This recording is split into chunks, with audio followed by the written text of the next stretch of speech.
They called me into the conference room at 9:03 a.m. By 9:07, I was unemployed. That's how fast a career can end. No warning, no performance review, no polite goodbye email.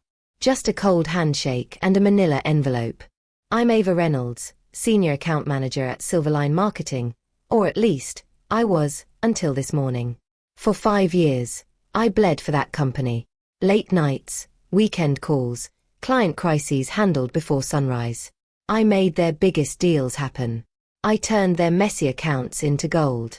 And I did it all under the mentorship of Ethan Cross, the company's slick-talking founder and my former boss.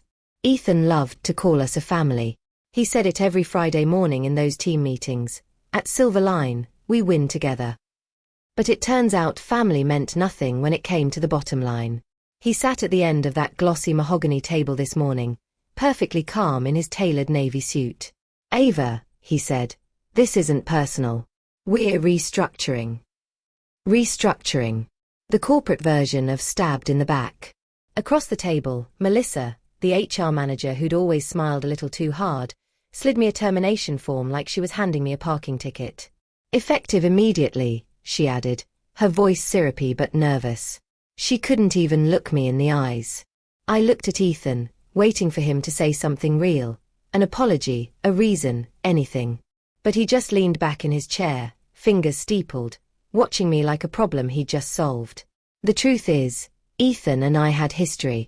He'd hired me fresh out of grad school, taught me how to pitch, how to charm clients, how to survive in an industry that chewed people up. I trusted him. Hell, I admired him. We built the firm together. I brought in Tech, Willow and Company, Zenith Finance, some of the biggest accounts Silverline had ever seen. And now I was disposable. I signed the papers, grabbed my coat, and left without a word. Outside, the autumn air hit me like a slap. My inbox was already locked. My company phone, disabled. My access card, useless. It was as if I'd never existed. I sat in my car, hands trembling on the steering wheel. My phone buzzed with messages, from clients, from coworkers, even from Ethan. The last one was a text that made my stomach twist. Don't reach out to any clients. Legal will be in touch. That's when I knew it wasn't just a restructuring. Something about the timing, the silence, the smug look on Ethan's face, it didn't add up. And as I scrolled through my personal laptop, an idea began to take shape. A dangerous one.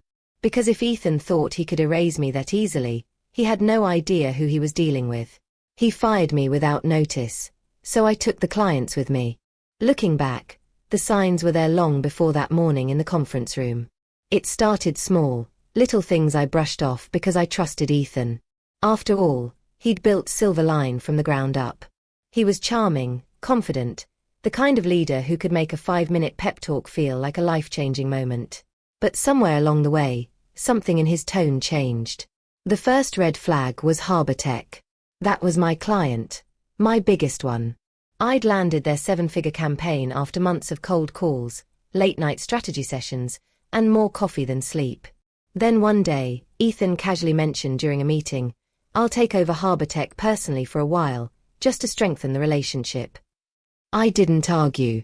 He was the boss. But after that, he stopped CCing me on emails. When I asked about updates, he said, don't worry about it, Ava. Focus on other accounts. That didn't feel like leadership. It felt like being slowly erased. Then came the Friday drinks. We used to go as a team, celebrate wins, decompress. But suddenly, Ethan started inviting only a few people. The inner circle. Mostly new hires, people who laughed a little too hard at his jokes and nodded at everything he said. I noticed how Melissa, the HR manager, was always there too, always leaning in close when Ethan talked. One night, I stayed late to finish a client proposal and saw Ethan through the glass wall of his office. The lights were dim, and he was on the phone. His voice was low, tense. I couldn't hear everything, but I caught fragments. Move it before the audit. No, she doesn't know. When he noticed me, he hung up instantly and smiled. Still working hard, Ava? You're going to burn out if you don't slow down. I laughed it off, but the pit in my stomach wouldn't go away. Then the money issues began. My quarterly bonus was delayed due to accounting adjustments. The same week, Ethan pulled up in a new Tesla and announced a temporary hiring freeze. I remember staring at that car and thinking, accounting adjustments, huh? Still, I stayed loyal. I told myself I was imagining things, that maybe Ethan was under pressure. We were growing fast. Maybe he had to make tough calls. But the atmosphere shifted. People whispered when I walked by. My name started disappearing from meeting invites. Clients I'd nurtured for years were suddenly being handled by the leadership team. By the time I noticed the pattern, it was too late. I'd been isolated, subtly, methodically. And yet, even then, I didn't think he'd actually fire me. Not Ethan. Not the man who'd once said, "You're the future of this company." Maybe I was too naive. Maybe I believed the family speech for too long. Now, sitting in my apartment surrounded by boxes of old client files and scribbled notes, I realized something chilling. Every red flag had been a warning. I just didn't want to see it. And the more I think about it, the more I suspect that my firing wasn't about restructuring at all. It was about covering something up. I couldn't sleep that night. My mind kept looping through everything. Tech, the Friday drinks, Ethan's text about legal being in touch. It felt like my career had been yanked out from under me. But there was something deeper, something off about the way it all went down. When you've worked somewhere long enough, you learn how people move. The tone of an email, the timing of a call, it all tells a story. And Ethan's story didn't make sense. By 3 a.m., I was sitting at my kitchen table with my laptop open, scrolling through old Silverline files I'd saved on my personal drive. Drafts, proposals, invoices. Nothing confidential. Just my work. But then I found a folder I didn't recognize. It must have synced automatically from my cloud, _transition. My chest tightened. Transition. To what? Inside were email threads, Ethan, Melissa, and a few people from Tech's executive team. The earliest one was dated 6 weeks before I was fired. If we move forward with the internal agency plan, we'll need to phase Ava out quietly. She's too close to the clients. I read it 3 times before it sank in. Tech wasn't restructuring Silverline. They were leaving Silverline entirely, and Ethan was helping them do it. He'd been cutting me out because I was the only one who could stop it. Scrolling through the rest of the emails, I felt my pulse pounding in my ears. Tech had been planning to build their own in-house marketing team. Ethan had offered to consult for them privately, using Silverline resources and staff he'd handpicked to take with him. And I wasn't on that list. He wasn't just betraying me. He was betraying his entire company. And firing me without notice. That was his insurance policy. If I wasn't there, I couldn't warn the clients, or the board. My hands shook so hard I could barely move the cursor. In one email, dated just 3 days before my termination, Melissa had written, "We'll tell her it's restructuring. Make it clean. She won't fight it." I wanted to throw my laptop across the room. The betrayal hit in waves, first disbelief, then fury, then something darker. I had dedicated 5 years of my life to that company. I'd defended Ethan when others called him ruthless. I'd skipped vacations, pulled all-nighters, covered his mistakes, even mentored people he later promoted over me. And this was how he repaid me. By using me to build his empire, and then cutting me loose before the truth could surface. For a long time, I just sat there, staring at the screen. My heart felt like it had been hollowed out. When you're betrayed by someone you love or admire, it's not just anger, it's grief. You start questioning everything. Every compliment, every good job, every late-night brainstorming session. Was it all manipulation? Was I just a pawn in his plan? But the grief didn't last long. Because when I saw the last email, labeled Client Retention Strategy, something inside me snapped. Once Ava's gone, I'll make direct contact with all her accounts. She's built strong relationships, but clients follow confidence. They'll trust me to lead the transition. Confidence. That word. It was Ethan's favorite. He used to say, clients don't buy skill, they buy confidence. He was confident. All right. Confident I'd roll over. Confident I'd walk away quietly. Confident I wouldn't fight back. He had no idea who he was dealing with. I backed up the entire folder to an encrypted drive, every email, every document. My breathing slowed. My anger focused. It wasn't just revenge. It was justice. By morning, I had a plan forming. A dangerous, brilliant plan. I knew Ethan's weakness, ego. He thought clients were loyal to the company, not to the person behind the results. But I'd been the one answering calls at midnight, smoothing over crises, rewriting entire campaigns on tight deadlines. The clients didn't trust Silverline. They trusted me. If Ethan wanted to erase me, I'd erase him first, by taking the one thing he couldn't replace. His clients. I wasn't going to hack or steal files. I didn't need to. I had my contacts, my notes, my relationships. And I had the truth. Still, as I watched the sunrise from my balcony, the reality hit me. This wasn't just about work anymore. This was war. And somewhere deep down, under all the rage, a small voice whispered a warning. Once I crossed this line, there would be no going back. But then I remembered Ethan's smirk as he said, "This isn't personal." He was wrong. It was very personal. For 2 days, I barely left my apartment. The anger had burned hot at first, then cold. The kind of cold that settles deep in your chest and makes everything feel heavy. I replayed every conversation with Ethan, every meeting, every time I defended him to others. Each memory stung like a paper cut. Small, sharp, endless. My friends texted, called, even dropped by. I ignored most of them. What could I say? Hey, remember my boss?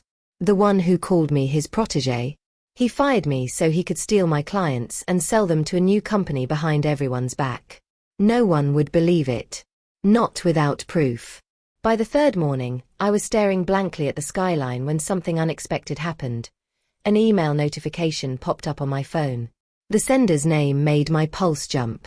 From Jordan Price, Harbortech Marketing Director. Hey Ava. We heard about your departure. Wanted to say how much we appreciated your work. Silverline told us you're taking time off for personal reasons. Hope you're okay. Jordan. Personal reasons. That's what Ethan told them? That I just chose to walk away? I stared at that message until my vision blurred. It wasn't just the lie. It was how casually he'd rewritten my story. He was already reshaping the narrative, painting me as unreliable, emotional, gone by choice. Something inside me clicked. For months, I'd let Ethan define my worth, through promotions, bonuses, his approval. But in that moment, I realized the truth. He didn't create my success. I did. I was the one who stayed up till dawn building strategies that saved accounts. I was the one clients called when things went wrong. I was the one who made Silverline money. And he'd taken everything I built and called it his own. That realization didn't crush me. It lit a fire. I opened my laptop, pulled up Jordan's contact, and began drafting a reply. My fingers trembled, not from fear this time, but from adrenaline. Hey Jordan. Thanks for reaching out. There's more to the story than what you've been told. I'd love to talk, off the record. I hit send before I could overthink it. That was the moment everything shifted. I wasn't the victim anymore. I was the architect of what came next. The next few hours were a blur of focused energy. I compiled my client notes, presentation decks, and campaign data. Everything that proved the clients had chosen Silverline because of me. I reached out quietly to a few trusted contacts, old coworkers who'd seen Ethan's favoritism firsthand, who'd been brushed aside just like I had. One by one, they replied. Some were scared. Some were furious. But every single one of them said the same thing: he can't keep getting away with this. By the time the sun set, I had a list, a small army of people who believed me. I didn't know yet exactly how I'd do it, but I knew one thing for sure: I wasn't going to disappear quietly. Ethan might have fired me without notice. But he had no idea that in doing so, he'd given me something far more dangerous than a job title. He'd given me clarity. And clarity was power. I treat this like a campaign, Because that's what it is. If Ethan stole a business, he underestimated how well I can plan a takeover. I copy every file from the encrypted drive to 2 separate USBs and upload a mirror to a secure cloud account under burner email. Contracts, time-stamped email threads, campaign decks with my notes in the margins, invoices that show when I first engaged each client, everything that proves the relationships were mine to begin with. I make a clean, dated index so nothing can be brushed off as hearsay. Revenge isn't a solo sport. I reach out to 3 former teammates, quiet people Ethan passed over when he made his leadership hires. They send me screenshots, calendar invites removed, Slack messages where Ethan promises a reorg he never planned to announce, a draft proposal Ethan flagged confidential. One even offers to give a recorded testimony to the board if needed. Their fear is real. Their anger is real. Their names go on the list. I make a dossier for each key account, HarborTech, Willow and Company, Zenith Finance, bundling the work we did, campaign results, and my direct points of contact. I note pain thresholds, the single exec who always answers late-night texts, the legal counsel who hates surprises. This isn't manipulation. It's precision. If clients are to choose a partner, they'll do it on facts and trust. Step 4. Control the narrative. Ethan has already started to tell the story his way. Quick LinkedIn posts about strategic pivots, a glowing quote to a trade magazine, the polite lie to HarborTech that I left voluntarily. I draft carefully worded messages, off the record, no public drama, that expose the truth without sounding bitter. To HarborTechers Jordan I write, you deserve to know the timeline. There are emails that predate our transition by 6 weeks. If you want them, I'll bring them to a meeting. That line is measured. It's a scalpel, not a scream. I don't ambush Ethan in a board meeting or hack servers. I invite HarborTech to a strategy review I pitch as a friendly handover, something clients expect when a long-time vendor changes structure. I CC a neutral party, a member of Silverline's board I found listed on public filings, and an internal auditor I nudged via an old contact. If Ethan shows up and lies, the board hears it. If he tries to smooth talk the clients, the audit and the email chain are ready to puncture his pitch. All afternoon I watch Ethan like a hurricane on radar. He posts an Instagram story, champagne popping, toasts with the inner circle. His painting victory. His loose, confident, already counting results that haven't materialized yet. My finger hovers over the send button for the HarborTech invite. My heart thumps in my throat, the sound of a fuse burning down. Every step is surgical, every contingency covered. There's no bravado, only calibration. And while I polish the last slide that will show who really saved HarborTech from their summer fiasco, Ethan leans back in his office and smiles into his glass of champagne, convinced he's untouchable. I hit send. The conference room felt smaller than I remembered. Glass walls, polished table, the exact same spot where Ethan had dismissed me a week ago. Only this time the sunlight hit the table like an interrogator's lamp. I walked in with a laptop case and a calm I had to work for, but inside my chest my heart was a drum. Ethan was already there, immaculate in his navy suit, sipping something bubbly like he owned the sunrise. He smiled when he saw me, too easy, rehearsed. Behind him sat Melissa, looking like the silhouette of someone who knew the script. In the front row, Jordan from HarborTech, Willow and Company's head of comms, and Zenith CFO. 3 faces that held months of late-night texts, saved voicemails, and strategy decks I had personally built. At the end of the table, a board member and the internal auditor I'd nudged sat expressionless, pens poised. "Thanks for coming," I said. My voice didn't shake. I set my case down, opened it, and let the room breathe a little. Then I pressed play. On the screen appeared a time-stamped email thread. Ethan, Melissa, HarborTech XX, phase Ava out, move it before the audit.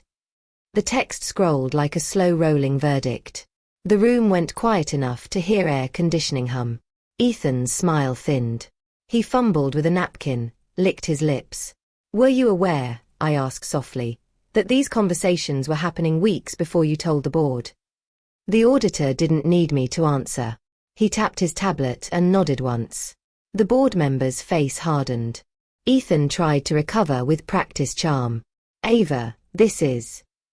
"It's a plan to siphon our clients," Jordan cut in, standing. He held up his phone and played a voicemail, Ethan's voice, low and steady. Once Ava's gone, we can transition everything in-house. Jordan's hand didn't tremble as he set his phone on the table and met Ethan's eyes. For a second, Ethan looked like a man caught in a rearview mirror, moving, but already past. He opened his mouth and everyone waited for the lie. He stammered, then fell back on a corporate phrase, strategic pivot. It landed like a confession. I laid out the final piece, a folder with campaign results signed by the clients, timestamp meetings showing I was the point of contact, and a clean contract draft Jordan had been holding in his pocket, a letter of engagement for my new firm. "We're not going to be part of this," Jordan said, voice steady. "We want you to lead our work. Effective today." He slid the contract across the table and looked at me. "If you'll have us." Silence swallowed the room. Then one by one, Willow's head of comms and Zenith's CFO stood, placed their initials on copies I distributed, and pushed them back to me. Paper met paper like the closing of a fate. Melissa's face went ashen. Ethan's jaw worked. He tried one last gambit, a sharp word, a threat about legal recourse, but the auditor spoke before him. "We'll investigate the coordinated consulting arrangement," she said. "And the board will call an emergency meeting." Her tone was the sound of doors closing. Ethan's confident posture broke. He looked around the room, then at me, and for the first time his eyes were small and human. "You can't take clients like that. There are contracts, loyalty." Jordan smiled, tired and resolute. "They signed with the person they trust." Cameras in the lobby weren't rolling, but the moment felt cinematic anyway. Champagne cooling in a glass, a man collapsing into silence, contracts transferring like a crown. I felt relief, hot and immediate, and then a new shiver, the knowledge that I had taken something irreplaceable. As the board member stood to call security, Ethan's mouth opened and closed like a fish. He was escorted out under a different kind of spotlight. No applause, only murmurs. I walked out of that building with 3 signed engagements and a buzz that felt like victory. But as I stepped into the street, beneath the roar of traffic, a small part of me listened for the other shoe to drop. The legal notices, the rumor storms, the friends who might never forgive me. I had won the battle. The war, I suddenly understood, was only beginning. 3 weeks later, Silverline Marketing was front-page news, and not the good kind. CEO under investigation for corporate misconduct. Former employees allege client poaching scheme. Harbortech, Willow and Company, and Zenith Finance cut ties with Silverline.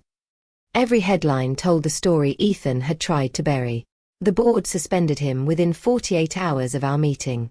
Melissa resigned the next day. The inner circle scattered like dust in the wind. The office I used to walk into every morning, the one that smelled like burnt coffee and ambition, was now a hollow shell of its former self. Half the team was gone. The clients. They followed me. Not because I stole them, but because I earned them. I opened my own agency, Reynolds Creative, in a small co-working space downtown. No marble floors, no fancy espresso machine, no fake family slogans. Just a few laptops, a handful of people who believed in me, and the clients who refused to let Ethan's betrayal define the work we'd built together. The first campaign we launched together, Harbortech's Rebuild Initiative. Irony has a sense of humor, but the real justice wasn't in the headlines or the contracts. It came quietly, one morning, when I received an email from Ethan himself. "You ruined me. I hope it was worth it." For a second, I almost felt pity. Almost. Then I thought of that conference room, that manila envelope, that smirk when he said, "It's not personal." So I replied, "You fired me without notice, Ethan. I just returned the favor." And that was that. The industry moved on, but the story lingered, a whispered legend among marketing circles. The woman who took her clients with her. Some called it revenge. I called it reclaiming what was already mine. Funny thing about power, it's not in titles or office doors. It's in knowing your worth even after someone tries to take it from you. If I've learned anything, it's this: betrayal breaks you open, but what spills out can be stronger than what was ever inside before.